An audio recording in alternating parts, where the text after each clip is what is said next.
Ciao amici e amiche del segno del cancro, io sono Angela e questo è Exoteric World. È così che mi trovate sui social. Questo è l'oroscopo settimanale dal 26 gennaio al 1 febbraio. Prima di iniziare vi ricordo che è una stesa generica, prendete solo ciò che vi risuona e se volete potete integrarla col vostro ascendente. In descrizione trovate le recensioni dei mazzi usati, i link per acquistarli e i link alle playlist per conoscere il significato delle carte della Sibilla Lenormand e della Sibilla italiana. Vi invito a iscrivervi e abbonarvi al mio canale per sostenere il mio lavoro. Vi ringrazio moltissimo se lo farete o lo avete già fatto. Adesso possiamo partire con le prime indicazioni dove cerchiamo di capire come andrà la vostra settimana, le energie principali, i segni zodiacali da attenzionare e poi vedremo l'amore, il lavoro e le finanze. Allora, come prima indicazione troviamo la nave, direi che è un buon punto di partenza, anzi, indicando proprio il viaggio sotto tutti i punti di vista. Può essere un viaggio effettivo, vero e proprio, quindi vari spostamenti, trasferte, eccetera. Può essere un qualcosa di più interiore, legato ai desideri, al miglioramento e quindi a un qualcosa che finalmente si muove nel verso giusto. E poi può parlare anche di cambiamenti, di situazioni positive anche a livello un po' più materiale, nei guadagni, nella vita pratica. Quindi direi che come prima carta ha un po' di più a che fare con le situazioni interiori a livello di emozioni e anche a livello di relazione. Poi insomma vedremo man mano nel corso della lettura. Un qualcosa che si può muovere sicuramente è questo bellissimo cavaliere che può essere sia una persona, quindi informazioni che ci vengono date che possono essere interessanti e stimolanti, ricevere, fare visita. C'è qualcosa che si muove abbastanza in fretta, quindi dobbiamo essere pronti a cogliere queste notizie, anche delle nuove idee, delle novità in senso lato. Poi troviamo l'anello. Che ci possono essere anche delle proposte, delle cose interessanti o anche possibilità di collaborazione, di unire il proprio impegno, i propri sforzi per far funzionare le cose in un certo modo. Nuovi accordi, sì, insomma, dipende anche dal tipo di lavoro che fate. Può essere una settimana abbastanza frenetica, soprattutto nella parte conclusiva, dove si devono fare assolutissimamente alcune cose. E i segni zodiacali da attenzionare per voi sono i segni di aria, e quindi abbiamo Gemelli, Bilancia e Acquario, e troviamo anche quelli di Terra, Toro, Vergine e Capricorno. Adesso andiamo a vedere l'ambito amore. Ambito amore, lo dico sempre, che ci riferiamo principalmente a amore coppia single, però alcune cose possono riferirsi anche alle relazioni più importanti per voi, quindi amicizia, famiglia, anche con se stessi, diciamo, perché no? Magari vediamo un po' dalle varie carte quali suggerimenti troviamo e così da poter capire effettivamente, giusto a partire dal girasole, che è una bellissima carta di fiducia, di collaborazione, di felicità, anche di eventi che possono essere molto molto positive. A livello di rapporto indica un qualcosa che si consolida, quindi che c'è rispetto, fiducia, buon umore, eccetera. Anzi, troviamo pure il mughetto che ci parla proprio di felicità.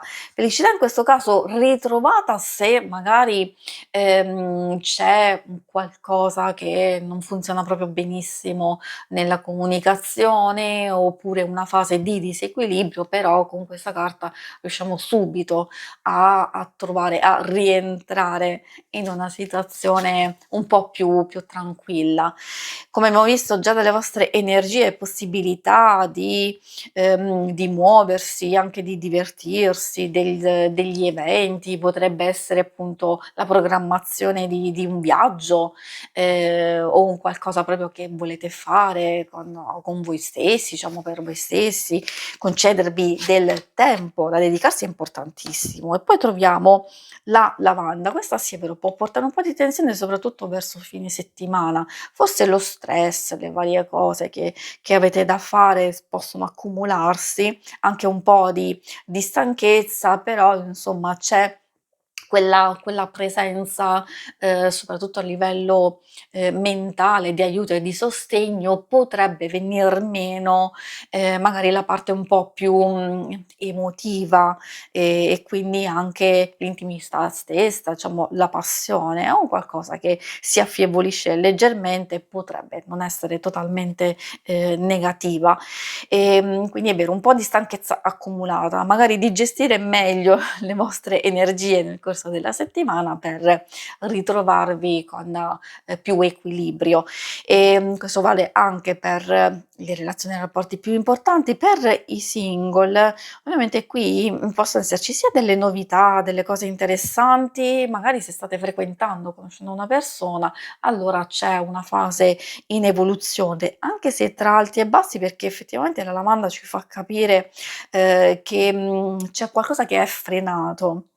Quindi o magari ci sono delle divergenze, dei modi diversi di pensare o delle situazioni esterne che in qualche modo vanno ad influenzare questa conoscenza, oppure insomma è una fase, un po' in questo modo, così altalenante. Magari appunto il girasole e il mughetto possono portare delle nuove situazioni e quindi da un lato magari ripresa di comunicazione, dove c'è stato un blocco e un distacco, invece dall'altro lato potrebbe essere un incontro, un qualcosa di interessante, di stimolante. Anche rincontrare una persona che ha fatto già parte della vostra vita? Assolutamente sì.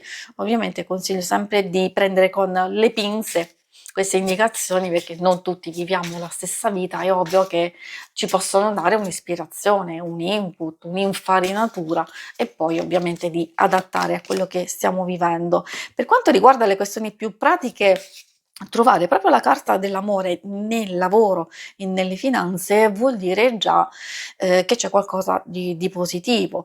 Poi può essere, un po' più di pace, un po' più di armonia nelle finanze, quindi, stabilizzare alcune cose, le spese non sono eccessive, anzi riusciamo a gestirle al meglio, però ci possono essere anche delle novità, cioè delle opportunità, quindi il risveglio in questo ambito, di nuove cose da fare, di conquiste, di soddisfazioni, quindi c'è un nuovo slancio e speranza, anche nelle situazioni più complesse. Infatti troviamo anche la carta allegria che ci fa capire che c'è una risoluzione positiva.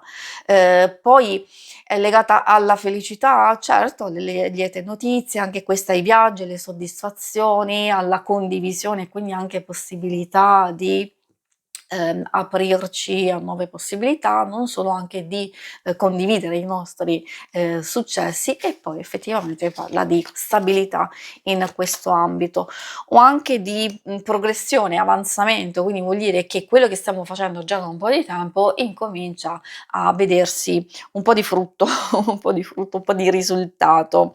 E poi troviamo anche il Gran Signore, che può essere proprio questa l'indicazione di continuare a procedere, oppure per alcuni aspetti magari aver bisogno di una figura di riferimento, una persona che vi può sostenere e aiutare particolarmente? Assolutamente sì, magari può essere determinante.